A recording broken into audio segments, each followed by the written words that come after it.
పసుపు సీజన్ మొదలైంది. నిజామాబాద్ మార్కెట్కు పచ్చ బంగారం పోటెత్తింది. 3 రోజులుగా వస్తున్న పసుపు రాసులతో మార్కెట్ యార్డ్ పచ్చగా మారింది. గతేడాది రికార్డు ధరలను నమోదు చేసిన పసుపు ఈసారి నేల చూపులు చూస్తుండటంతో దిగాలు పడ్డారు అన్నదాత. తాకట్టులోని బంగారాన్ని విడిపించి ఆ రోజున మార్కెట్ ధర కట్టి మిగిలిన డబ్బును మీకు అందిస్తుంది Kommuri gold. Nizamabad market yard పసుపు రాసులతో నిండిపోయింది. పసుపు సీజన్ ప్రారంభం కావడంతో మార్కెట్కు భారీగా వస్తోంది పంట. పక్క జిల్లాల నుంచి కూడా అమ్మకానికి వస్తోంది పసుపు పంట. గత సీజన్లో రికార్డు ధర నమోదైంది. ఈ సీజన్లో గిట్టుబాటు ధర వస్తుందని ఆశపడ్డ రైతులకు మార్కెట్లో నిరాశ ఎదురవుతోంది.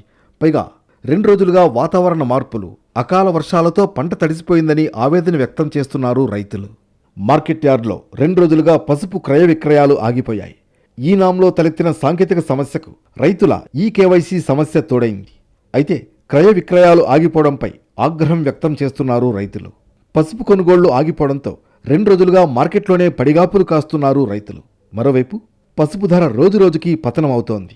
దీంతో ఆవేదన వ్యక్తం చేస్తున్నారు రైతులు. విత్తు మొదలు మార్కెట్లో విక్రయించే వరకు తమకు ఇబ్బందులు తప్పట్లేదని వాపోతున్నారు. గత ఏడాది అత్యధికంగా క్వింటాలకు 15,000 రూపాయల ధర పలికింది పసుపు.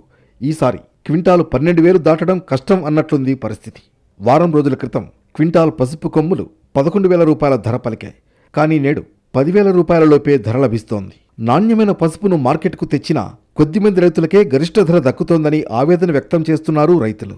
వ్యాపారులు ధరలు తగ్గించేస్తున్నారని వాపోతున్నారు. ఒకవైపు పెట్టుబడి అంతకంతకు పెరిగిపోతుంటే మరోవైపు రైతులకు గిట్టుబాటు ధర దక్కడం లేదు.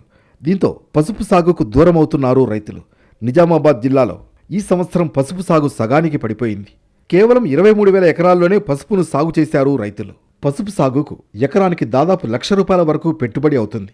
క్వింటాలకు 15,000 వరకు ధర వస్తే తమకు గిట్టుబాటు అవుతుందంటున్నారు రైతులు. ప్రస్తుతం సీజన్ ఆరంభం కనుక పసుపు ధర అంతంత మాత్రంగా ఉంది. క్వింటాకు 10 నుంచి 13,000 రూపాయల లోపు ధర పలుకుతోంది. 9 నెలల పాటు కంటికి రెప్పలా కాపాడి పంటను మార్కెట్కు తెస్తే వ్యాపారులు సిండికేట్గా మారి ధరలు తగ్గిస్తున్నారని ఆరోపిస్తున్నారు. అధికారులు కూడా పట్టించుకోవట్లేదని ఆరోపిస్తున్నారు.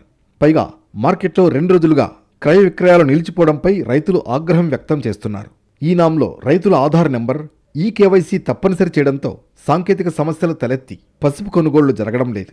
క్రయ విక్రయాలు నిలిచిపోవడంతో రైతులు పడిగాపులు కాస్తున్నారు. పసుపు మార్కెట్లో క్రయ విక్రయాలు జరిగేలా చొరవ చూపాలని కోరుతున్నారు రైతులు. అలాగే రైతులకు గిట్టుబాటు ధర లభించేలా మార్కెట్ అధికారులు చర్యలు తీసుకోవాలని కోరుతున్నారు.